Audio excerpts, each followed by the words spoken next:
వాళ్ళకి మనుషుల్ని బాధ పెట్టడం తప్ప అభిమానించడం తెలీదు. నాకిక్కడ ఉండాలనిపించడం లేదమ్మా. వీళ్ళని చూస్తుంటే నాకు భయం వేస్తుంది.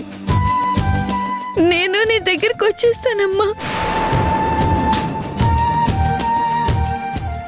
యష్, ఎందుకు ఆరాధ్యని బాధ పెట్టావు? తన మెంటల్ కండిషన్ గురించి తెలిసి కూడా ఎందుకు అలా అరిచావు? తను ఏడుస్తూ వెళ్ళిపోయింది, చూసావుగా? ఏడవని సింధు, పర్లేదు. మనం అంటే భయం లేక ఆరాధ్య ఎలా తయారైంది. యష్, పిల్లల్ని ప్రేమతో దారిలో పెట్టుకోవాలి కానీ భయంతో కాదు. ఆరాధ్య మన గురించి చెడుగా మాట్లాడుతుంది అంటే దానికి కారణం తను కాదు, ఆ మధు. ఆ మధునే మన మీద లేనిపోనివి ఆరాధ్యకి చెప్పి తన మనసుని పాడు చేస్తుంది. ఇలాంటి ప్రాబ్లమ్స్ వస్తాయనే మధుని ఇంట్లో నుంచి పంపించేశాను. నువ్వే కదా మళ్ళీ వెళ్ళి వాళ్ళని దగ్గరుండి ఇంటికి తీసుకొచ్చావు. మన ఆరాధ్యని కాపాడుకోవడం కోసమే నేను అలా చేశాను. ఇప్పుడేంటి సింధు, ఆరాధ్య ఏం చేసినా ఏమన్నా తననేమి అనకూడదా? అంతేనా? సరే, ఏమనలే, ఇంకొదిలే.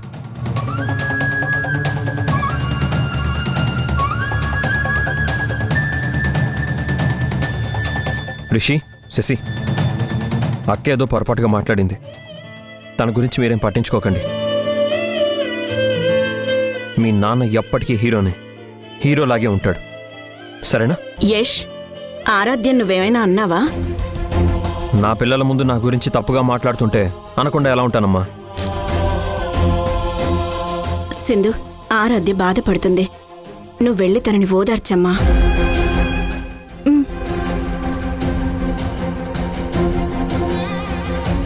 కాస్త కోపాన్ని తగ్గించుకోరా. ఇంకెంత తగ్గించుకోవాలమ్మా? తగ్గించుకునే ఇక్కడ దాకా వచ్చింది.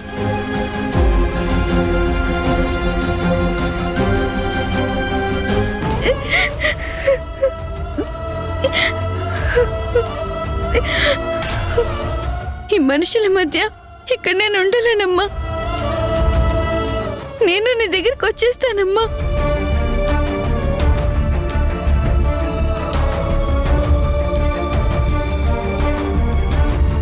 అమ్మా ఆరాధ్య, ఏం జరిగింది? ఎందుకు ఏడుస్తున్నావు? బాబాయ్ నా మీద పెద్ద పెద్ద కేకలు వేస్తూ నన్ను తిట్టాడమ్మా. శ్మశానంలో ఏం చేస్తున్నారో మనం చూసాం కదా. రాత్రి తాగి ఇంటికి రావడం కూడా చూశాను. రిషి శశికి ఉన్నదే కదా మనం చెప్పింది. అదేదో తప్పైనట్టు బాబాయ్ నా మీద అరుస్తాడేంటి?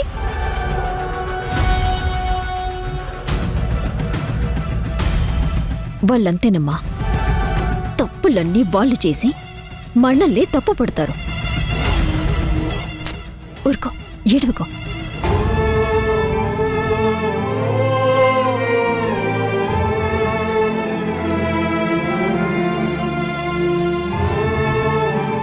అమ్మా ఆరాధ్య, బాధపడకమ్మా. మీ బాబాయ్కి నేను చెప్పాను, ఇంకెప్పుడు నిన్ను అరవడం గాని తిట్టడం గాని చేయరమ్మా. ఇందాకేమో నీ భర్తతో దగ్గరుండి ఆరాధ్యని తిట్టించావు. ఇప్పుడొచ్చి ఏమీ తెలియని దానిలా సానుభూతి చూపిస్తూ బోతరుస్తున్నావా? అసలు ఆరాధ్యని నన్ను మళ్ళీ ఇంటికి తీసుకొచ్చింది ఇందుకే కదా. మమ్మల్ని అవమానించి బాధపెట్టి నువ్వు సంతోషపడాలని కదా. అమ్మా, మనం ఇక్కడ ఉండొద్దు. వీళ్ళకి దూరంగా వెళ్ళిపోదాం.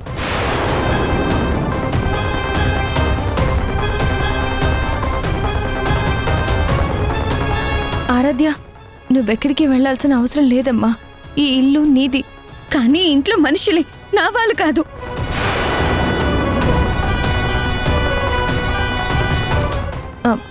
మీ బాబాయ్ నీ మీద కావాలని అరవలేదమ్మా. మీ బాబాయ్ చాలా మంచివారు. నువ్వే ఆయన్ని సరిగ్గా అర్థం చేసుకోలేదమ్మా. నన్ను టచ్ చేయకు, దూరంగా ఉండు. తిట్టేది మీరే, ప్రేమ చూపించేది మీరే. సింధు చూపించేదంతా దొంగ ప్రేమమ్మా.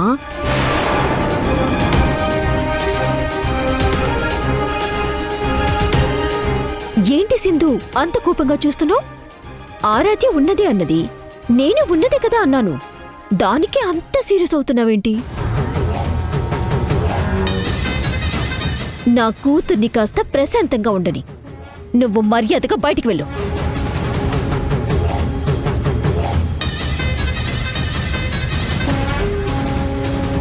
అమ్మ చెప్తుంటే వినపడ్డం లేదా?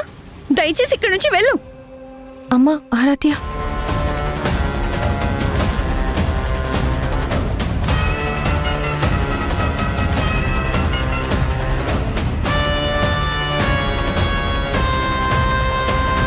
ఇంకా ఉన్నావేంటి? వెళ్ళు.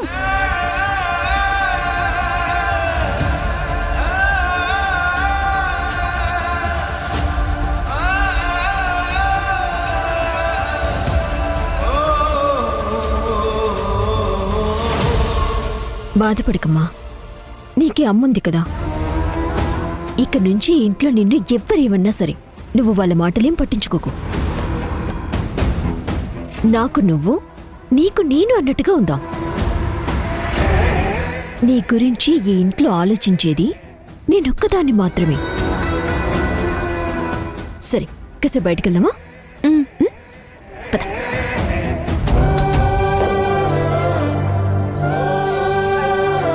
అమ్మా సింధు, ఏంటమ్మా బాధపడుతున్నావు? ఆరాధ్య ఏమైనా అందా? ఆరాధ్య నన్ను ఏమన్నా అన్నా నేను పట్టించుకోనత్తయ్యా. కానీ ఆ మధు మన గురించి లేనిపోయినవన్నీ కల్పించి చెప్పి ఆరాధ్య మనసులో విషం నింపుతుంది. మధు చెప్పే మాటలకి ఆరాధ్య ఎక్కువగా ఇన్ఫ్లుయెన్స్ అవుతుంది. ప్రతి విషయంలో ఆరాధ్య మన గురించి నెగిటివ్గానే ఆలోచిస్తుంది. అదే నాకు బాధగా ఉందత్తయ్యా.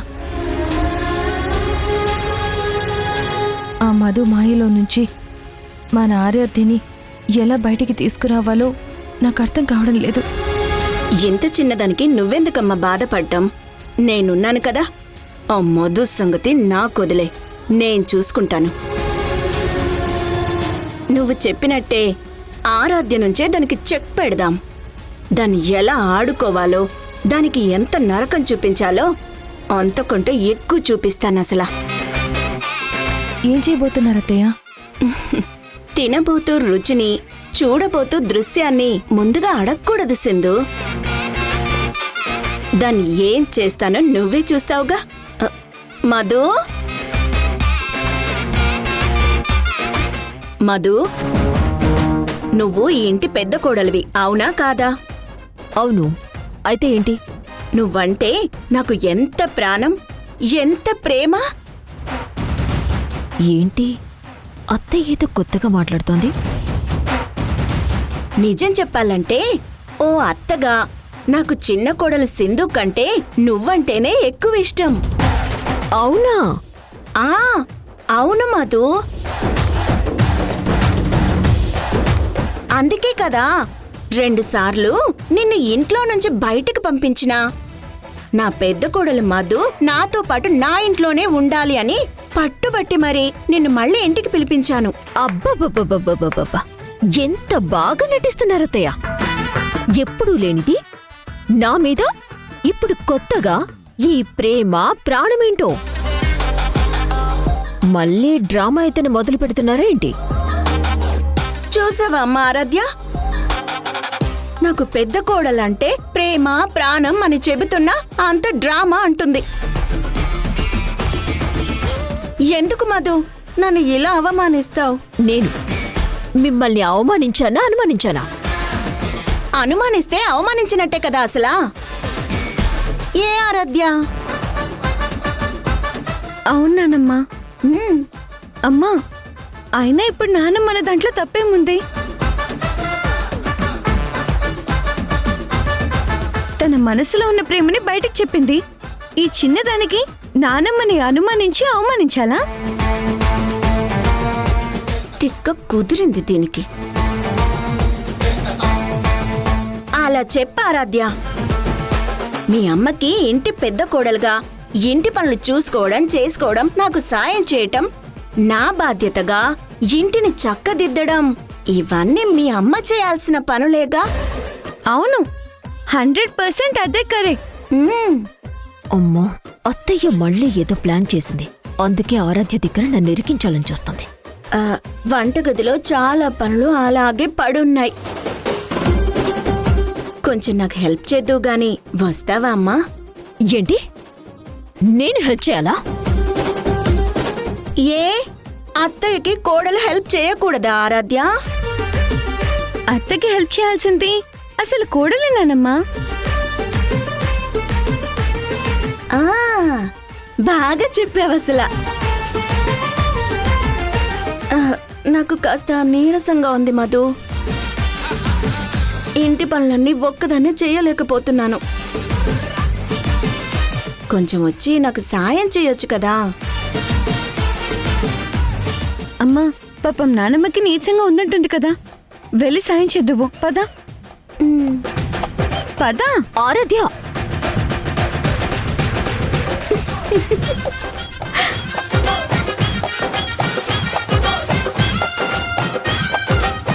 చెప్పు నానమ్మా, మా అమ్మ ఏం హెల్ప్ చేయాలి? కొంచెం షింక్లో ఉన్న గిన్నెలన్నీ కడగమని చెప్పమ్మా. అమ్మో, ఇన్ని గిన్నెలు నేను కడగాల? ఇవి కడిగితే నా చేతులు పడిపోతాయి. అత్తయ్య, మీరు నన్ను ఏదో విధంగా టార్చర్ పెట్టాలని ఇదంతా చేస్తున్నారు కదా? చూసావా ఆరాధ్య, నేను టార్చర్ పెడుతున్నానని మీ అమ్మ ఎంత నెగటివ్గా మాట్లాడుతుందో అసలు. అమ్మా మనవే పాజిటివ్ క్యారెక్టర్సా లేక నెగటివ్ క్యారెక్టర్సా? మనం ఎప్పుడు పాజిటివ్ క్యారెక్టర్సే అమ్మా. నిజంగా నువ్వు పాజిటివ్ అయితే నానమ్మ గురించి ఎందుకు నెగటివ్గా మాట్లాడుతున్నావు?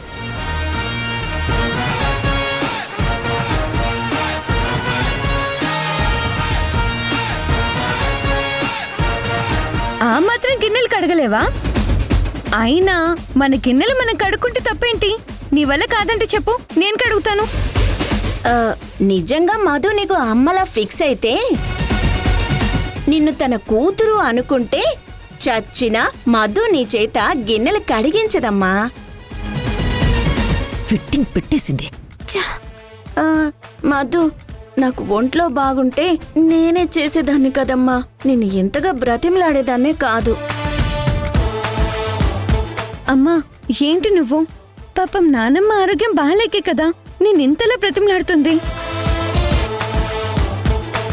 అసలు నువ్వేంటి పెద్ద కోడలువేనా? పెద్ద కోడలువేనా? పెద్ద కోడలువేనా? నువ్వు మా అమ్మవేనా? నువ్వు మా అమ్మవేనా? మా అమ్మవేనా? అదేంటి ఆరాధ్య అంత మాట నిజం? నువ్వు ఈ గిన్నెలు కడగను అంటే నాకు అదే డౌట్ వస్తుంది. మరి ఇప్పుడేంటి గిన్నెలు కడగాలి అంతే కదా? కడిగిస్తాను.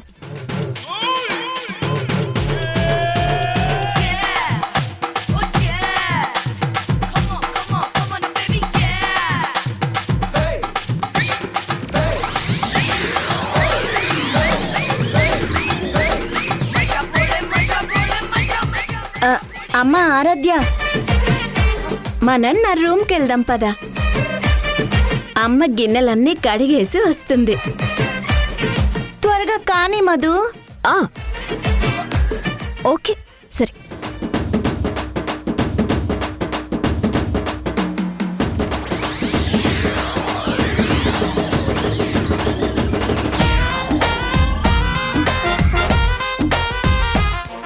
మధు, ఎంత బాగా కష్టపడుతున్నావు. అలా నుంచి చూడకపోతే నాకు కాస్త హెల్ప్ చేయొచ్చు కదా? అయ్యో, నీకోసం నా ప్రాణమే ఇస్తాను మధు. అలాంటిది ఈ గిన్నెలు కడగలేనా? ఇద్దరం కలిసి కష్టపడదాం. ఇటు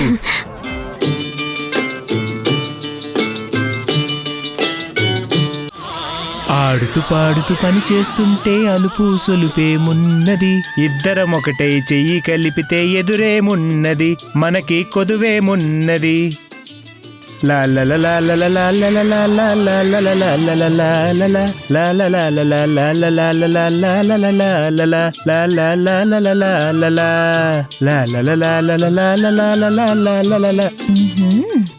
చెప్తా మీ సంగతి.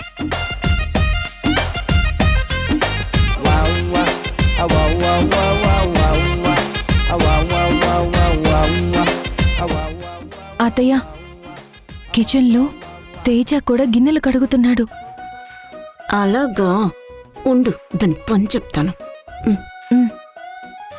ఆరాధ్య, మన ఇంట్లో ఆడవాళ్ళు మగవాళ్లతో పని చేయించడం కరెక్టేనంటావా? అలా పనులు చేయించడం కరెక్ట్ కాదు కదా నానమ్మ. మరి మధు ఏంటి తేజ చేత గిన్నెలు కడిగిస్తోంది? అబద్ధం, నువ్వు చెప్పేది నేను నమ్మను. కావాలంటే నువ్వే కిచెన్ దగ్గరికి వెళ్ళి చూడు, నిజమేంటో నీకే తెలుస్తుంది.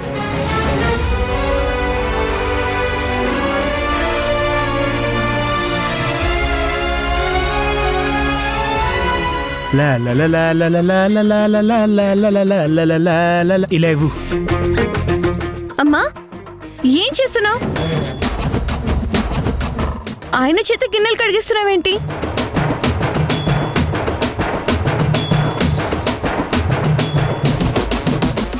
వీళ్ళు మళ్ళీ నన్ను ఆరాధ్య దగ్గర బుక్ చేశారు. అయినా నువ్వు చేయాల్సిన పని ఇంకొకరి చేత చేయించడం నీకు సిగ్గుగా లేదా?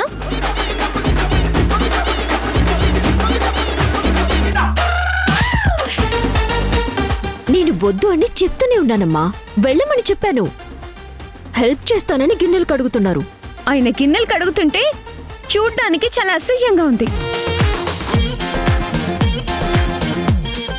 అయినా ఆడవాళ్ళు చేసే పనులు ఆడవాళ్లే చెయ్యాలి. ఆ మగవాళ్ళు చేసే పనులు మగవాళ్లే చెయ్యాలి.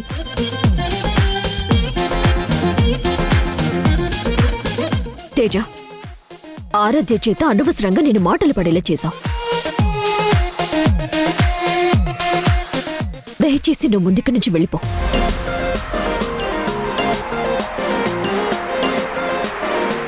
వెళ్ళు తేజ.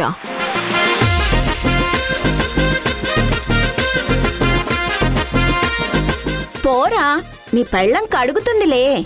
మ్.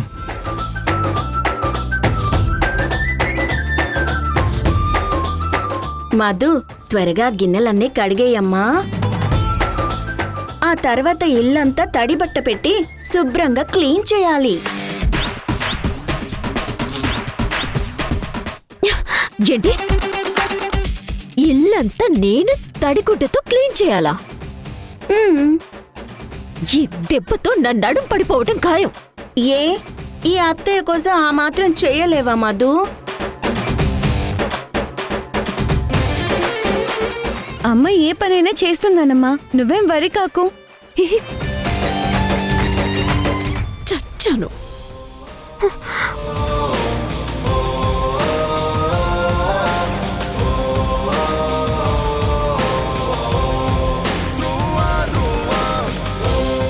అమ్మా, కడుగు.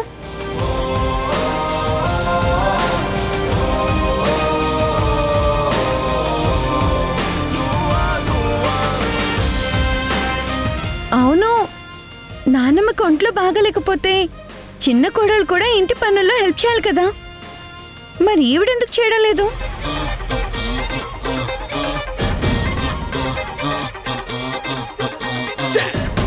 అత్తయ్య, ఇన్ని రోజుల నుంచి నేనే కదా ఇంటి పనులన్నీ చేస్తున్నాను. ఉమ్, అందరికీ వండి పెట్టాను, అందరి తిన్న గిన్నెలు కంచాలు కడిగాను. ఉమ్, ఇల్లంతా 2 పూట్ల తడిగుడ్డ పెట్టి తుడిచాను. ఉమ్. ఇంట్లో అందరి బట్టలు ఉతికి ఆరేశాను. ఇన్ని పనులు రోజూ నేనొక్కదాన్నే చేస్తుంటే ఏ రోజైనా మీ పెద్ద కోడలొచ్చి నాకు హెల్ప్ చేసిందా?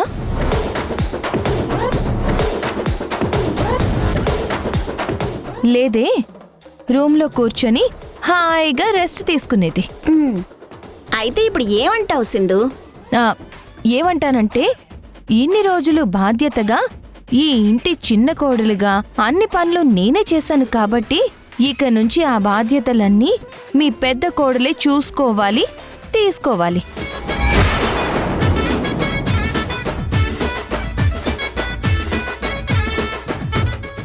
ఇదిగోండి అత్తయ్య, మీ ప్రేమంతా మీ పెద్ద కోడల మీదే చూపించకండి.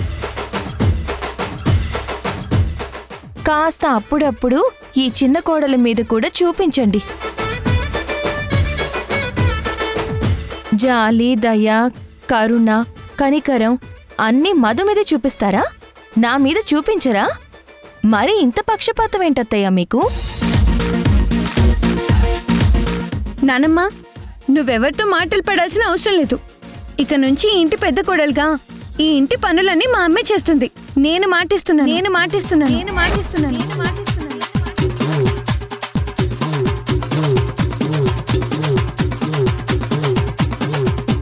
ఇదేంటి ఆరాధ్య ఇలా కమిట్ అయిపోయింది? మధు, విన్నావుగా ఆరాధ్య ఏమందో? నీ తరఫున మాట కూడా ఇచ్చేసింది. అయినా ఆరాధ్య అంటే నీకు ప్రాణం కదా. తను ఇచ్చిన మాట నువ్వు తూచా పాటిస్తావని నాకు తెలుసు అసలా.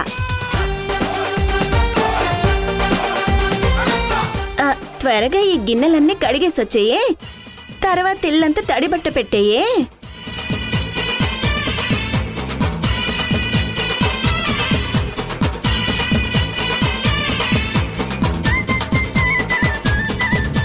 రామ్మ ఆరాధ్య, అమ్మ కడిగిస్తుందిలే.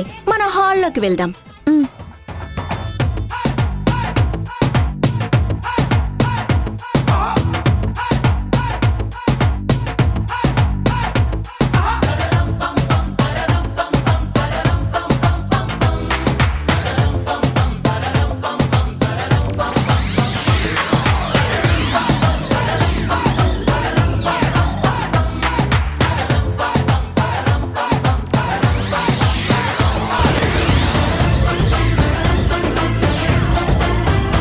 అమ్మ మధు, ఇంకా ఎంతసేపు?